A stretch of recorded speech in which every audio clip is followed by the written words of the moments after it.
देखिए next method है bill का लिखना, बेचान करना, बिल का लिखना, बेचान करना, अनादृत हो जाना।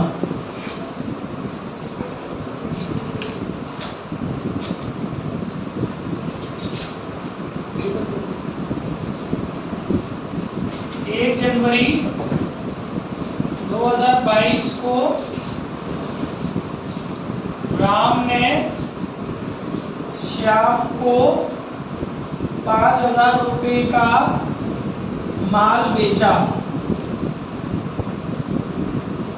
उसी दिन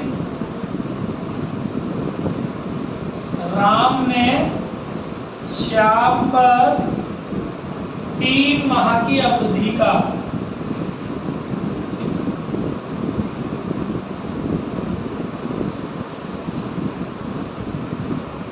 उक्त धनराशि का एक बिल लिखा, जिसे श्याम ने स्वीकार कर लौटा दिया।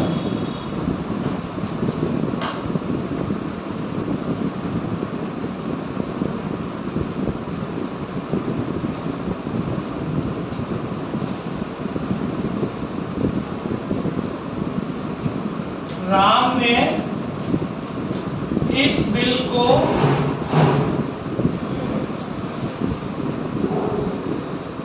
अपने लेनदार मनोज को बेचान कर दिया।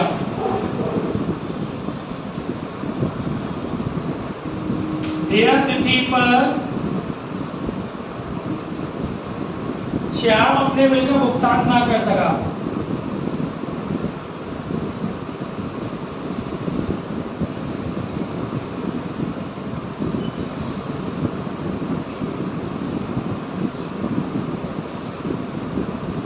₹20 निकराई में के हुए, ₹20 निकराई पे के हुए। तीनों की पुस्तकों में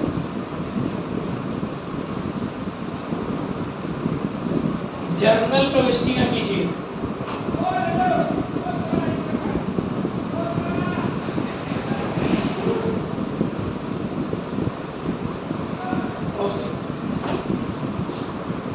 अब फटाफट से इसका सॉल्यूशन करते हैं। 3 जर्नल बनेंगे, पहले बेचने वाले का यानी कि राम का, दूसरा खरीदने वाले का यानी कि श्याम का,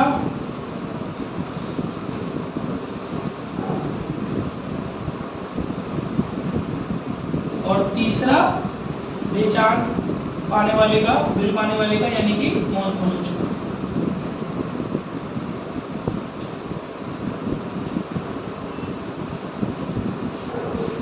Ram's journal, Shyam's journal, Manoj journal.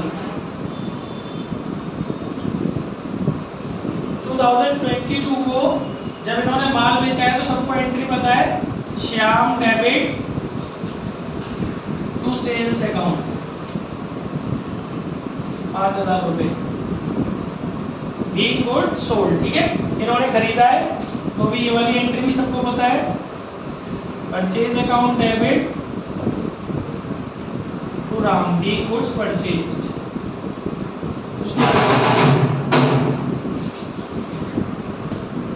ठीक है, इसके बाद बेटा नेक्स्ट एंट्री है बिल लेगा और उसने स्वीकार कर लिया, उसकी एंट्री भी सब लोगों को पता है, BR account debit to Shyam, to Ram, to Shyam, being acceptance received. ठीक है, अब उसके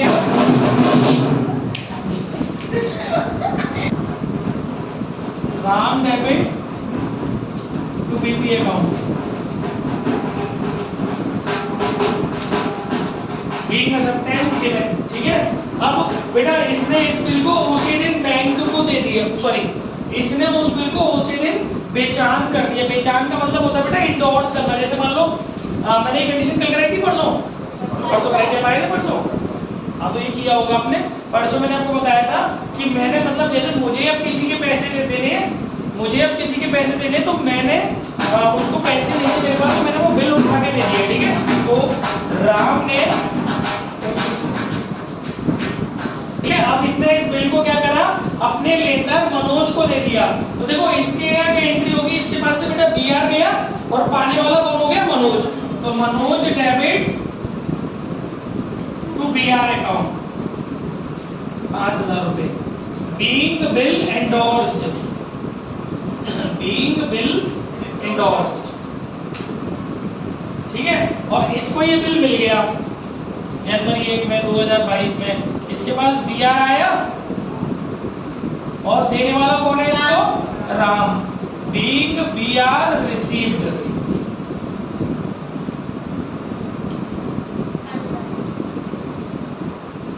ठीक है। अच्छा अब क्या हुआ, ड्यू डेट तक मनोज इस बिल को अपने पास रखेगा, क्योंकि अब बिल किसके पास है, मनोज के पास है। ड्यू डेट यानी कि अप्रैल 4 अप्रैल को क्या होगा, मनोज जाएगा श्याम के पास, श्याम पैसे देने से मना कर देगा। पिछली कंडीशन मैंने कराई थी, श्याम ने अपने बिल का भुगतान कर दिया, आज मैं करा रहा हूँ श्याम अपने बिल का भुगतान नहीं कर सका।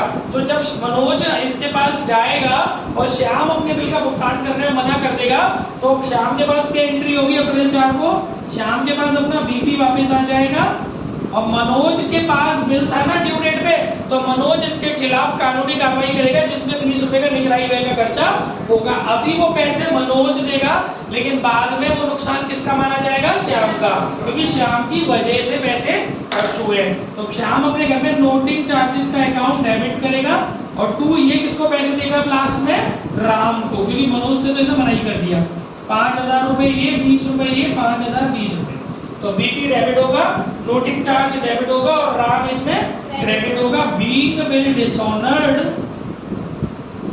देखो ये सेम है जैसे बैंक वाली कंडीशन में थी, एक मैंने कराई थी ना, बैंक से बनाना और अनादृत हो जाना, bill discounted from bank and dishonoured on due date, same वही एंट्री होगी इसके यहाँ पर, हमेशा याद रखिएगा।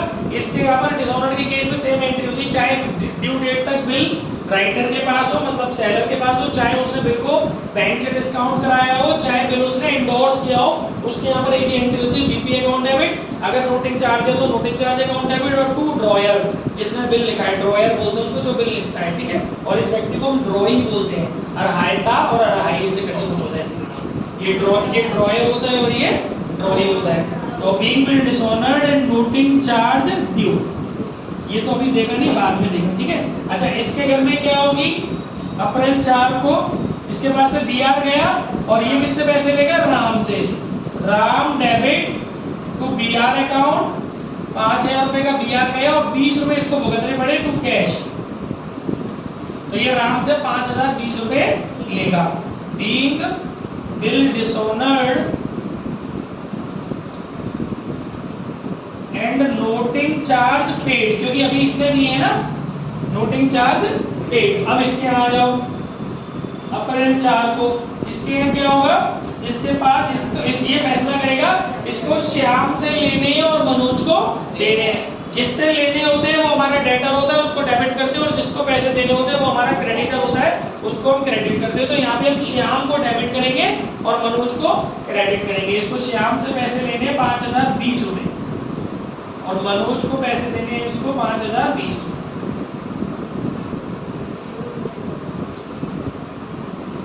बीइंग बिल्ड, आई होप समझ में आ गई होगी सबको, ठीक है। इसमें नया मेथड है हमारे मेथड का नाम है bill sent for collection. Bills sent for collection, ठीक है। डायरेक्ट इसका मैं क्वेश्चन करा रहा हूं। On 1 March 2021 Ashok drew a bill on Vijay for 50,000 payable 2 month after date. मतलब अशोक ने एक बिल लिखा है विजय के ऊपर जिसकी ड्यू डेट 2 महीने लेटर है, 2 मंथ्स लेटर है, ठीक है। इमीडिएटली आफ्टर इट्स एक्सेप्टेंस, जैसे इस बिल को एक्सेप्ट किया गया, Ashok sent the bill to his bank for collection. Ashok ने इस बिल को अपनी बैंक के पास भेज दिया। बैंक को ये ऑर्डर दिया कि जैसे ही इसकी ड्यू डेट आए आप जा करके विजय के घर से पैसे ले आना, ठीक है ना। तो अशोक ने इस बिल को बैंक से डिस्काउंट नहीं कराया है, वो अलग कंडीशन थी। वो तो होता है बैंक के पास बिल गिरवी रखना और बैंक हमें कुछ डिस्काउंट काट के पैसे दे रही थी, वो पुराना मेथड था। इसमें क्या हो रहा है, हमने बैंक के पास भेज दिया है बिल कि बैंक वी हैव टाइम, हमारे पास समय नहीं है, आप ड्यू डेट पर जा करके हमारे बिहाफ पर विजय से पैसे ला करके हमारे अकाउंट में डाल देना। तो इसको बोलते हैं bill send to bank for collection. आपने बिल को भेज दिया है बैंक के पास ताकि ड्यू डेट आ जाए तो बैंक वहां से पैसे ले ले, ठीक है। आगे ऑन द ड्यू डेट, अब जब ड्यू डेट आई bank collected the bill, bank ने विजय से जाकर के पैसे ले लिए and sent the advice of collection. और एडवाइस मतलब इंफॉर्मेशन, बैंक ने हमें इंफॉर्मेशन दे दी कि मिस्टर अशोक आपके पैसे हमने विजय से ले लिए हैं। After deducting ₹500 as collection charges, bank कोई काम फोकट में तो करेगी नहीं, इसके बदले बैंक हमारे से कलेक्शन चार्जेस लेगी। तो जो बैंक पैसा लेके आई है उसमें से 500 रुपए अपना बैंक चार्जेस काट लेगी, बाकी पैसे हमारे अकाउंट में डाल देगी। समझ में आ रहा है कॉन्सेप्ट? इन सब के भी अकाउंटिंग ट्रीटमेंट करनी है हमको कि किस तरीके से इनकी अकाउंटिंग एंट्री होगी। Pass journal entries in the book of Ashok and Vijay, इसमें दो ही घर में एंट्री होती है, एक अशोक के यहाँ और एक विजय के यहाँ। शुरू करें भाई, चलिए एक बनाते हैं अशोक के यहाँ, डेट, पर्टिकुलर, एलएफ, अमाउंट। दूसरा बना लेते हैं विजय के यहाँ पर, डेट, पर्टिकुलर, एलएफ, अमाउंट। एक हो गया अशोक का जर्नल और एक हो गया आपका विजय का जर्नल, ठीक है। अब फिर से एक एक लाइन पढ़ते जाएंगे और उसकी एंट्री करते जाएंगे। सबसे पहले डेट डाल दी हमने 2021, ईयर डाल दिया 2021, रुपीस। 1 मार्च को अशोक ने बिल लिखा था विजय के ऊपर, तो आप जानते ही बिल लिखने की एंट्री मार्च 1 को होगी, तो विजय डेबिट नहीं, BR account debit to Vijay, being acceptance receive. कितने का बिल है? 50,000 रुपए का। इसके यहाँ पर हो जाएगी मार्च 1 को Ajay Ashok debit to BPA account, इसने वो बिल लौटा दिए ना साइन करके, बीइंग एक्सेप्टेंस गिवन 50,000, ठीक है साहब। अब क्या हुआ, सेम डे पे बैंक ने सेम डे पर अशोक ने इस बिल को अपनी बैंक में दे दिया, जमा कर दिया कि आप जाकर के वसूल लेना ड्यू डेट पे। तो उसकी एंट्री देखो क्या होगी, मार्च 1 को इसके पास से बीआर चला गया और पाया किसने ये बिल, बैंक ने नहीं पाया, बैंक का एक डिपार्टमेंट होता है बिल फॉर कलेक्शन, ये बैंक फॉर कलेक्शन, उसने पाया। अब ये लिख सकते हो bills for collection account debit, ठीक है। बैंक का जो ब्रांच, बैंक का एक डिपार्टमेंट है बिल्स फॉर कलेक्शन, उसको मिला ये बिल, क्योंकि बैंक में तो कई सारे डिपार्टमेंट होते हैं ना, लोन का अलग डिपार्टमेंट होता है, इंश्योरेंस अगर करा रहे हो तो अलग डिपार्टमेंट है, ऑनलाइन ट्रेडिंग वगैरह करते हो, सिक्योरिटी शेयर्स वगैरह का काम तो उसका बैंक में अलग डिपार्टमेंट होता है। जब बड़ी बड़ी बैंकों में जाते हैं आप देखते हैं हर चीज़ के अलग डिपार्टमेंट बने होते हैं, तो ऐसे ही इसका भी एक अलग डिपार्टमेंट बना हुआ है। तो हमने उस डिपार्टमेंट को बिल दे दिया बैंक के, है ना, तो बिल्स फॉर कलेक्शन रिसीवर हो गया, उनको बिल आना भी दिए, और बैंक और बीआर हमारे पास से चला गया, being BR sent for collection, हमने बैंक के पास बिल भेजा कलेक्शन के लिए, ठीक है। अमाउंट आ गया 50,000, क्लियर है बच्चों? अच्छा, इस बात से इसको कोई मतलब नहीं विजय को, भाई मैं इस बिल का क्या कर रहा हूँ उससे विजय को क्या मतलब, तो इसकी एंट्री विजय के घर पे नहीं होगी। अब ड्यू डेट का इंतजार करते हैं, कितने महीने की ड्यू डेट है, 2 मंथ्स की। तो गाइस अप्रैल, मार्च 1 है, अप्रैल 1 और मई 1 और 3 दिन एक्स्ट्रा, मई 4 को, 4 मई को क्या हुआ होगा, बैंक ने विजय से पैसे ले लिए होंगे, तो पहले विजय के घर पे एंट्री कर देते हैं, मई 4 को विजय के पास बीपी आ गया होगा और विजय ने पैसे दे दिए होंगे, being payment made. I hope समझ में आ गया होगा।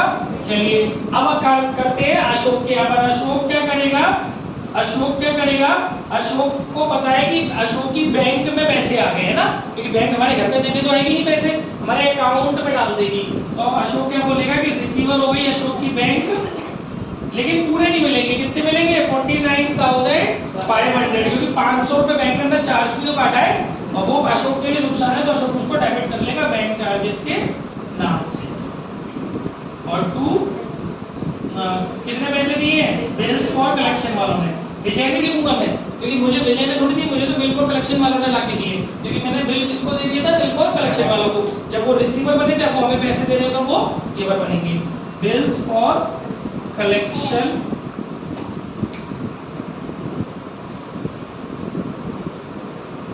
ठीक है ना। चलिए इसकी नरेशन पढ़ लेते हैं। Being bills collected by bank, bank ने हमारा बिल कलेक्ट कर लिया दोस्तों। देखिए गाइस, इसी के अंदर हम लोग इसी क्वेश्चन को डिसऑर्डर्ड वाले कॉन्सेप्ट में कन्वर्ट कर ले रहे हैं। ठीक है, ये क्वेश्चन तो हमारा पूरा हो चुका। अब जो करेक्शंस करने हैं वो मैं कर दे रहा हूं, और इसको हम लोग जो है वो डिसऑर्डर्ड वाले कंडीशन में ले जा रहे हैं। सपोज मान लीजिए ड्यू डेट पर पेमेंट नहीं हो पाया होता तो क्या होता? तो सीन थोड़ा सा चेंज हो जाता है ना। आधा क्वेश्चन तो सेम रहेगा, बाकी जो आधा क्वेश्चन है वो चेंज हो गया।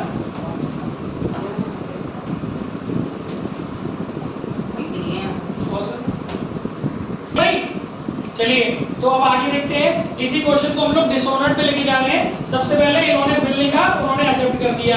इन्होंने इस बिल को अपनी बैंक के पास भेज दिया ताकि बैंक का जो डिपार्टमेंट है बिल को कलेक्शन वाला, वो ड्यू डेट पे बिल को कलेक्ट कर ले। तो उसकी एंट्री हो गई। अब आ गई ड्यू डेट मई 4 मई को क्या हुआ? उन्होंने पैसा देने से मना कर दिया। मेरी बात समझ रहे हो ना? 4 मई को विजय ने बैंक को पैसा देने से मना कर दिया। तो देखो विजय के घर में क्या एंट्री होगी, जो हमेशा होती है हर कंडीशन में डिसऑर्डर्ड में। एक ही एंट्री बताइए मैंने आपको, बीपी आ गया, नोटिंग चार्जेस डेबिट हो जाएंगे, और 2 ये पैसे तो एक ही को देगा अशोक को। Being bill disordered and noting charge due, 5,000 50,000 रुपए का बिल है, 100 रुपए का नोटिंग चार्ज मान लो, 50,000 100 रुपए। ठीक है, अब देखो इसके घर में क्या एंट्री होगी। थोड़ा समझदारी वाला काम करना है। इसको पैसे किससे लेने हैं? विजय से। विजय से पैसे लेने, तो विजय को ये डेबिट करेगा 50,000 100 रुपए लेने हैं, और ये इसके पास से अब गया तो कुछ भी नहीं है। अब ये कैंसिल किसको कर देगा? बिल फॉर कलेक्शन वालों को, क्योंकि ऊपर जो डेबिट किया था उसको खत्म करने के लिए क्या करेगा? क्रेडिट करेगा इनको। ठीक है, कितने रुपए बेटा? 50,000 रुपए। अच्छा, और दूसरा, ये जो नोटिंग चार्ज खर्च हुआ है ना, ये नोटिंग चार्ज बैंक नहीं करेगी, बैंक ने हमारे अकाउंट में से काटे होंगे नोटिंग चार्ज के, क्योंकि बैंक तो केवल हमारी हेल्प ही तो कर रही है बिल कलेक्ट करने में, बैंक कोई और काम थोड़ी कर रही है। तो ये नोटिंग चार्ज अल्टीमेट हमने ही दिया है, लेकिन हमने कैश में नहीं दिया, बल्कि हमारी बैंक में से कटाए। तो इसीलिए बैंक का गिवर है तो 100 रुपए वो डाल दिए नोटिंग चार्जेस में। ठीक है ना। Being bill disordered and noting charges paid by bank, ठीक है ना। यो यहाँ पर बिल फॉर कलेक्शन क्या हो जाएगा?